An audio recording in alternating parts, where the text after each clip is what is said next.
Good evening and welcome to another adventure in Power Talk. Tonight we have our return guest with us. We have Dr. Phil Fernandes, who is an educator, author, pastor. Phil, welcome back to Power Talk. Great to be back. Phil, the first time when we had you on before, we heard your testimony of how you grew up and how you spent time in the Corps and how you came to Jesus and got your education. But I understand that you are very strong in the creation versus evolution presentation. Yeah, and my PhD is in philosophy of religion, so I tend to be more of a philosopher and a theologian. I'm a member of two professional philosophical societies and one theological society. So I'm not a scientist, or I don't claim to be, but I do, like many philosophers and many theologians, I do engage, in dialogue with scientists and with others. I've debated the issue: does the Christian God exist at Princeton? A major atheist conference, I was invited by Paul Kurtz's organization out of Buffalo, New York. He wrote the foreword to Humanist Manifesto #2, and then he wrote Humanist Manifesto 2000. But I was asked to defend the existence of God in a debate down at the University of North Carolina, Chapel Hill. So yeah, it does come up in the dialogues that I have. I usually come at it from a philosophical perspective, but I do a decent amount of reading on the scientific evidence, supposedly for and against, and things of that sort. And in my book, The God Who Sits Enthroned, Evidence for God's Existence, the last two chapters are the scientific case against evolution and the scientific case for creation. And I think the order's reversed, but whatever the case, so yeah, I have done some studies on that, and I have dialogued. I've taken a few debates on the creation versus evolution, but it usually comes up anyway when I deal with debates on God's existence as well. Now, you are a teacher at Kings West High School or schools. Yeah. And do you have an opportunity at Kings West to enter into this creation versus evolution? Yeah, it's most of our kids come from Christian homes, so most of our kids are creationists already. But a course that I designed from the ground up, I teach a whole slew of different courses. I teach philosophy, world religions, Old Testament survey, New Testament survey, life of Christ, history of Christian thought. But a course that I designed myself is called Christian Worldview, where the first half of the course we talk about basic Christian beliefs, and the second half of the course, how to defend those beliefs. And that's for 11th graders because I'm preparing them. About half of our students, it used to be a higher percentage, but right now about half of our students go on to secular colleges. And their professors are going to come at them with the atheistic evolutionary worldview, and so I want to prepare them. So we deal with just about every major objection to the Christian faith that's going to be thrown at them at the college level. Right there in a Christian setting with a Christian teacher in 11th grade, the last course that I have him, Greg Thatcher, great friend of mine, great praise and worship leader, great history teacher. He teaches the 12th grade Bible. So the last chance I get to have one was 11th grade, and we make sure we go over the Christian worldview so they know how to defend the faith. And we do spend about a week talking on creation versus evolution. We spend a few weeks talking about evidence for God's existence and dealing with issues like the problem of evil and human suffering and are miracles possible, and refuting moral relativism, things of that sort. So, so yeah, I am conversant on issues such as creation versus evolution, and one of the things I try to point out to her, science is something that should be considered very tentative knowledge,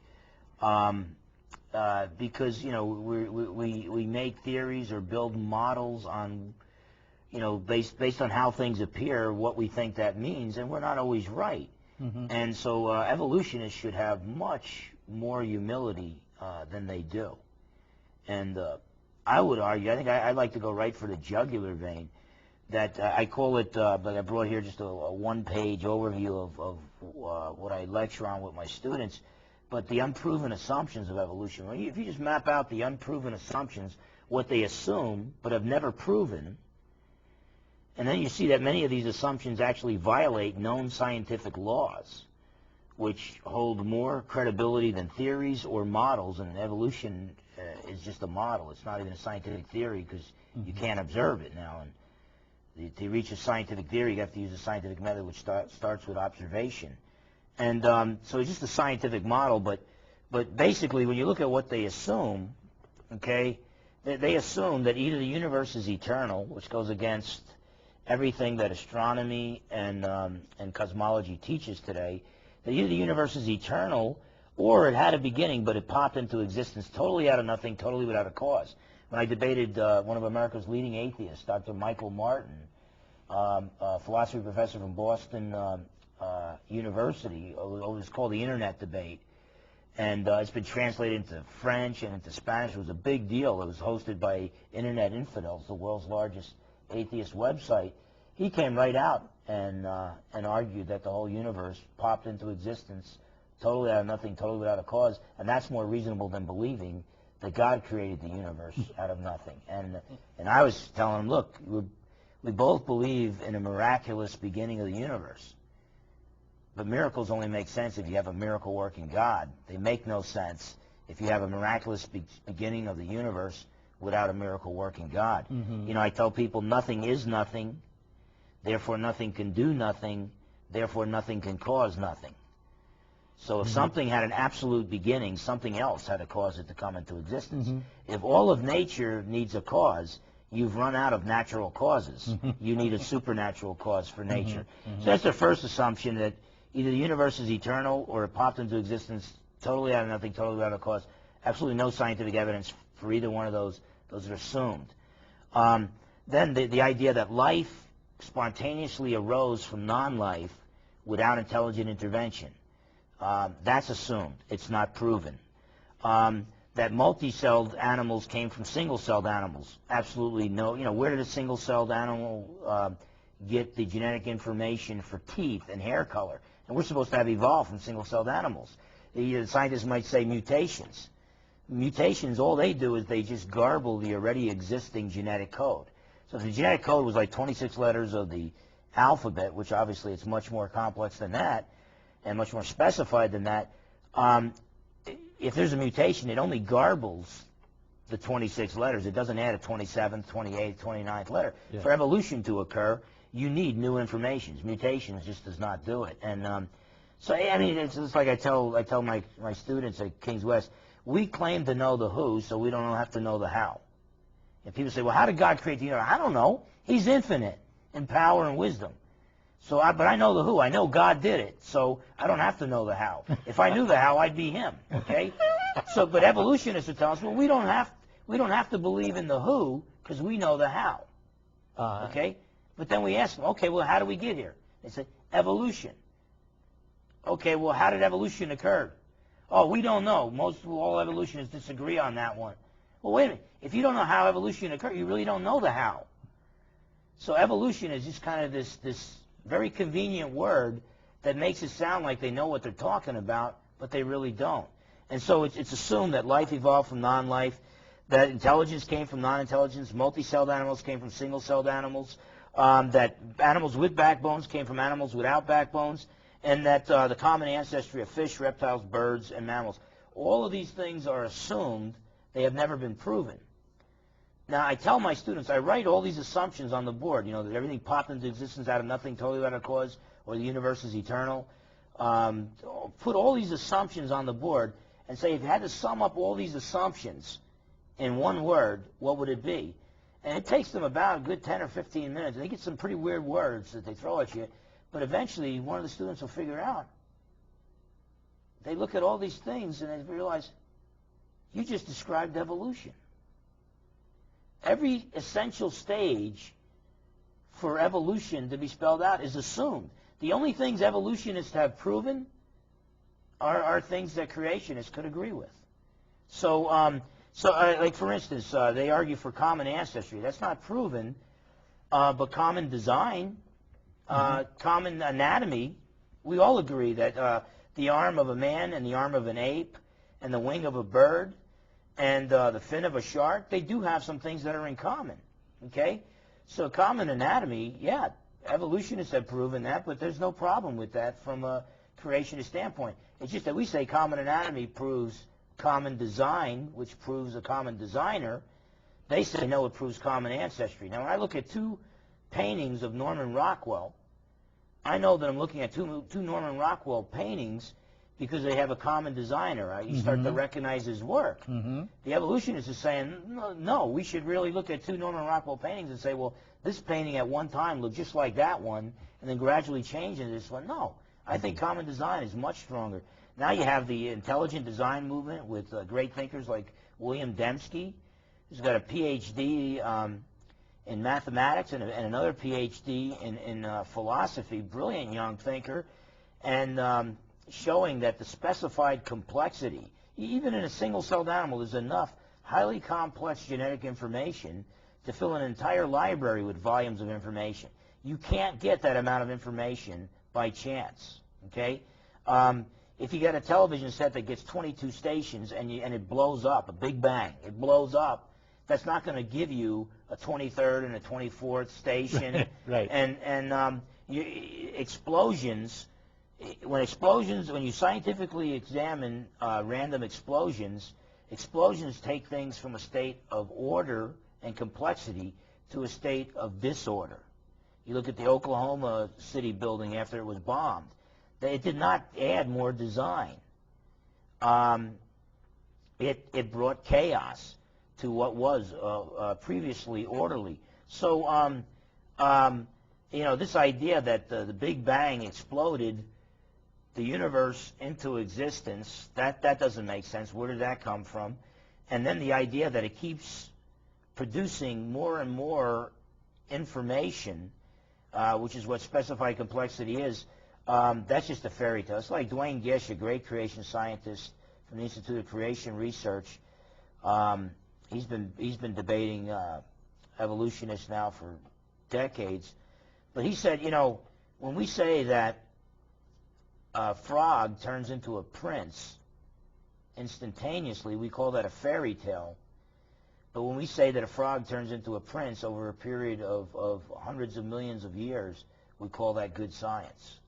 We're being sold a bill of goods, and it has consequences as well. Evolution is not proven, it's assumed to be true, and then it's dogmatically crammed down our throats. The evolutionist is real quick to slam Roman Catholics for believing in an infallible pope. They're real quick to slam Protestants for believing in an inerrant Bible, but the fact of the matter is they expect us to believe in an infallible scientific priesthood when that is not the case. I wasn't born yesterday, and I used to, when I began to doubt God's existence and became skeptical in my senior year, I had an atheist teacher that I really respected, Dr. Athanasius at James Cole High School in Caldwell, New Jersey. I began to take on, I was somewhere, on a good day I was a theistic evolutionist. If God exists, he used evolution. On a bad day, I was an atheistic evolutionist.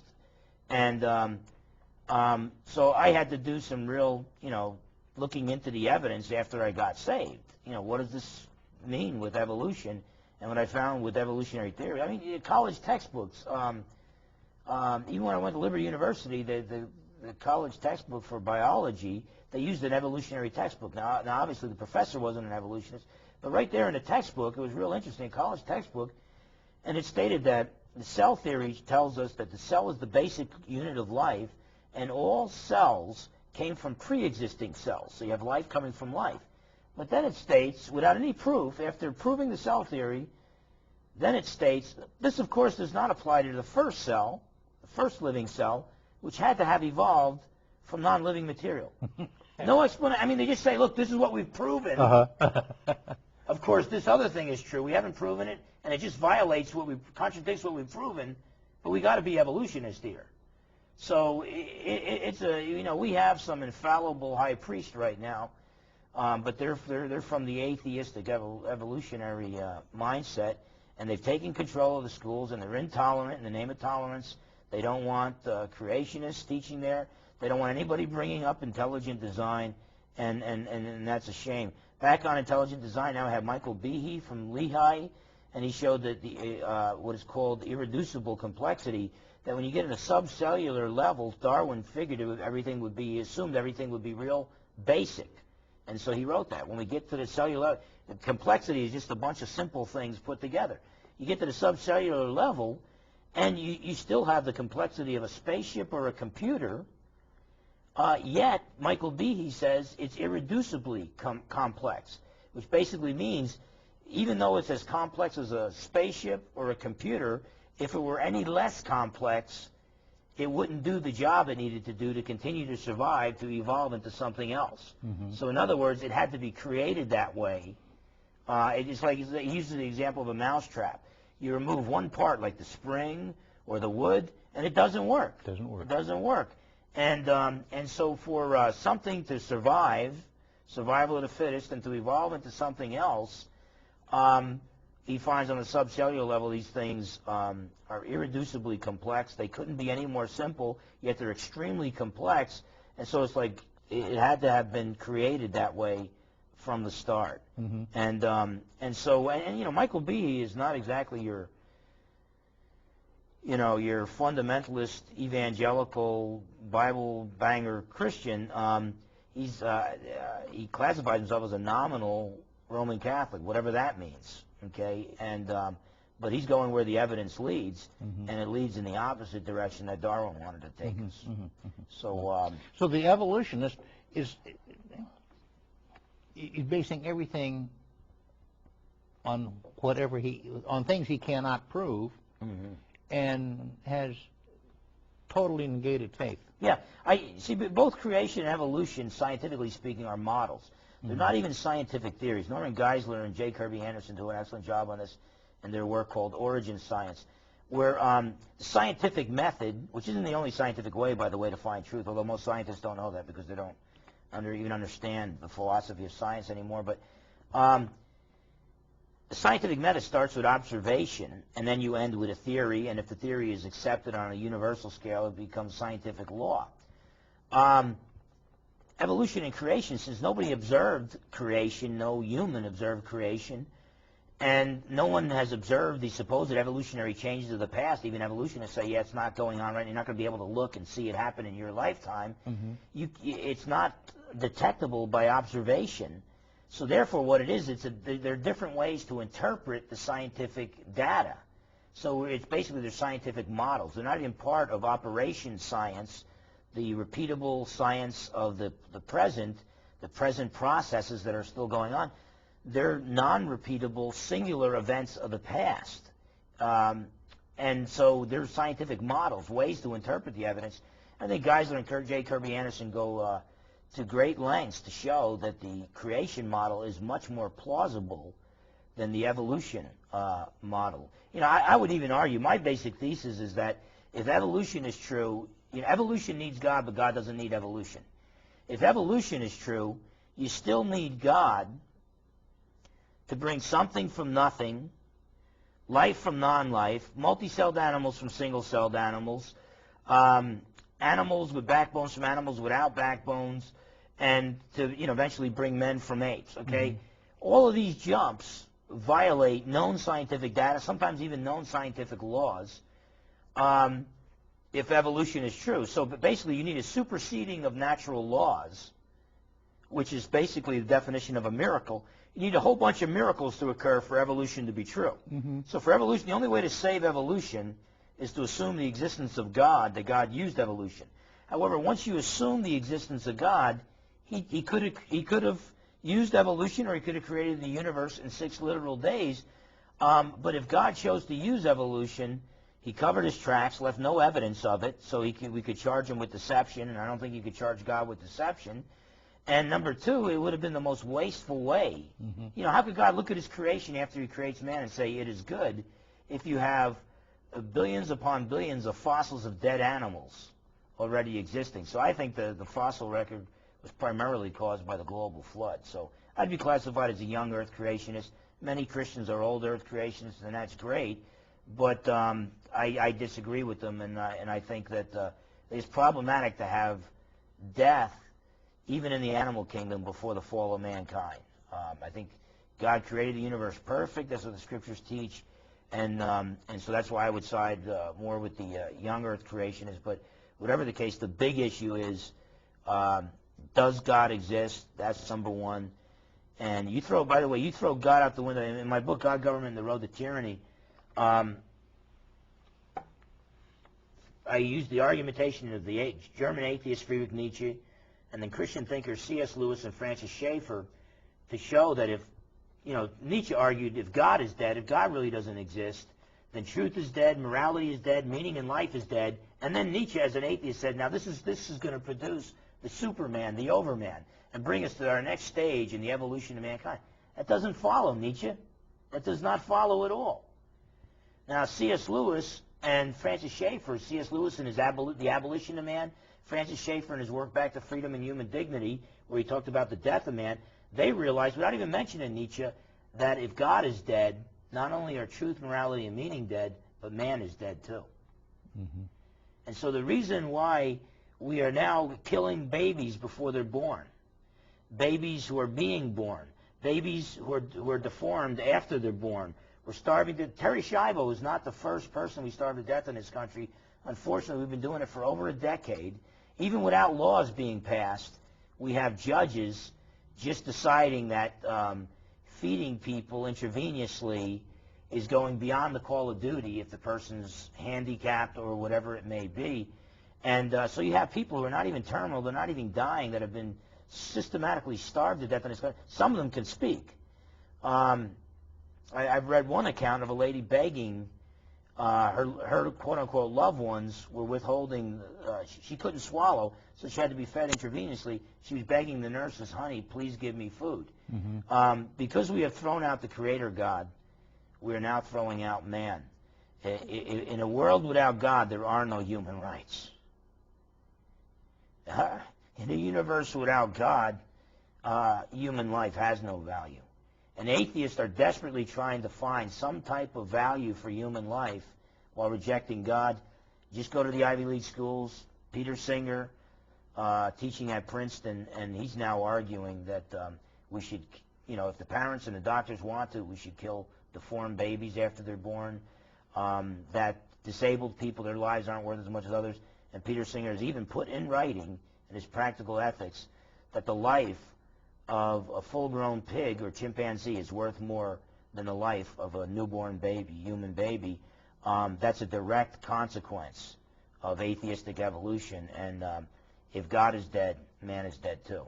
That's destroying everything that doesn't measure up to their superhuman. Yeah, Singer goes out of his way every other page explaining how his views are different from the Nazis. So I ask my students at King's West, if every other statement I told you had to explain why my views are different than the Nazis, what would you think? And they say, well, we would think that you have to split some hairs there because your views are very close to the Nazis. Bingo. That's why in Austria and Germany, they refuse, there's too many protests, they refuse to have Peter Singer preaching there because they've seen the gas chambers. Mm-hmm. They know where his ideas are leading. Mm-hmm. But the guy's got tenure teaching at Princeton. He's making a lot more money than Christian professors are making. Mm-hmm. Mm-hmm. Because if you believe what he is preaching, then you don't have to face God.